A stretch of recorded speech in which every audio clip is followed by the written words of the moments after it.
नमस्कार दोस्तों, स्वागत है आपका हमारे YouTube चैनल चौहान ज्योतिष में। आइए दोस्तों जानते हैं कुछ हस्तरेखा यानी पालमिस्ट्री के बारे में। दोस्तों आज के इस वीडियो में हम जानेंगे हमारे हाथ में विवाह रेखाओं के बारे में।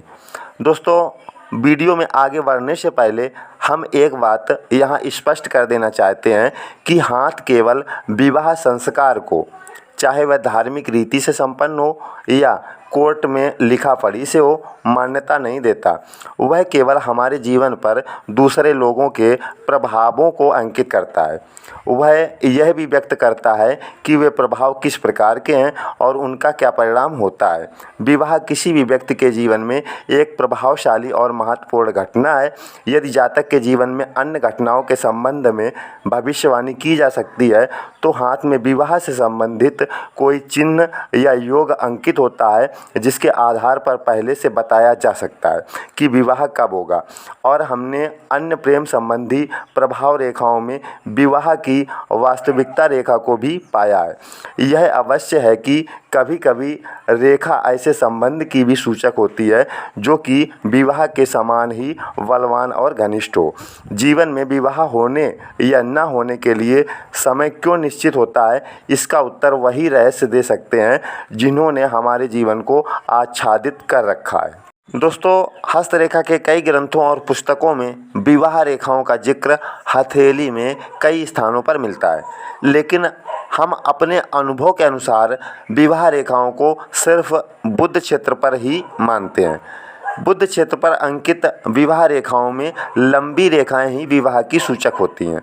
छोटी रेखाएं केवल किसी के प्रेम का आकर्षण या विवाह करने की इच्छा को प्रदर्शित करती हैं।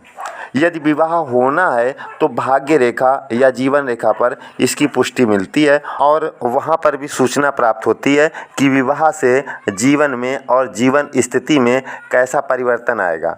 बुध क्षेत्र पर स्थित विवाह रेखा से यह अनुमान लगाया जा सकता है कि विवाह किस अवस्था में होने की संभावना है।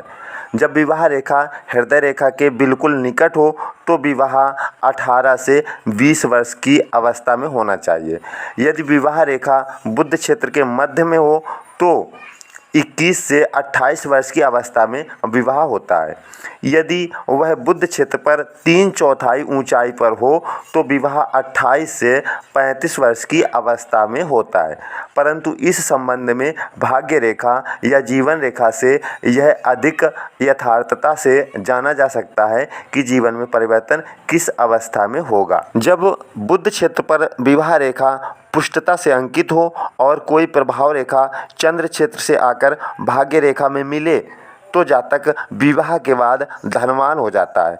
परंतु जब रेखा पहले चंद्र क्षेत्र पर सीधी चढ़ जाए और फिर मुड़कर भाग्य रेखा से मिले तो विवाह संबंध में सच्चे प्रेम की भावनाएं नहीं होंगी, केवल दिखावा मात्र होगा।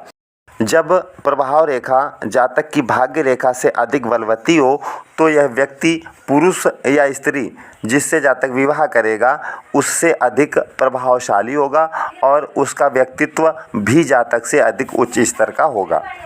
भाग्य रेखा पर सबसे अधिक वैवाहिक सुख प्रदान करने वाली वह प्रभाव रेखा होती है जो भाग्य रेखा के बिल्कुल निकट स्थित होती है और उसके साथ साथ चलती है। बुध क्षेत्र पर विवाह रेखा सीधी, बिना टूट फूट के या बिना क्रॉस चिन्ह के होनी चाहिए। जब यह रेखा नीचे मुड़कर हृदय रेखा की ओर चली जाती है तो इस बात की सूचक होती है कि जातक के जीवन साथी या संगिनी की पहले मृत्यु होगी। स्त्रियों के हाथ में ऐसी रेखा वैधव्य का और पुरुष के हाथ में विदुरता का योग बनाती है। यदि विवाह रेखा ऊपर की ओर मुड़ जाती है तो जातक अविवाहित रहता है। जब विवाह रेखा स्पष्ट हो और उसमें बाल के समान सूक्ष्म रेखाएं हृदय रेखा की ओर गिरती दिखाई दें तो जातक के जीवन साथी की अस्वस्थता की सूचक होती है। जब विवाह रेखा नीचे की ओर एकदम झुक जाए और उसके मोड़ पर क्रॉस का चिन्ह हो तो वह जीवन साथी की दुर्घटना या सहसा मृत्यु की सूचक होती है। जब यह रेखा धीरे धीरे नीचे की ओर मुड़े तो जीवन साथी की कुछ समय तक अस्वस्थ रहने के बाद मृत्यु होती है। यदि विवाह रेखा के मध्य या किसी अन्य स्थान पर द्वीप चिन्ह हो तो वैवाहिक जीवन में विषम परिस्थितियों का सामना करना पड़ता है और जब तक द्वीप बना रहता है उनमें विक्षोभ बना रहता है। यदि विवाह रेखा अपने अंत पर दो शाखाओं में विभाजित हो जाए और एक शाखा हथेली के मध्य स्थान तक पहुंच जाए तो आपस में तलाक हो जाता है। यह बात और भी अधिक निश्चित हो जाती है जब एक शाखा मंगल के क्षेत्र तक पहुंच जाए।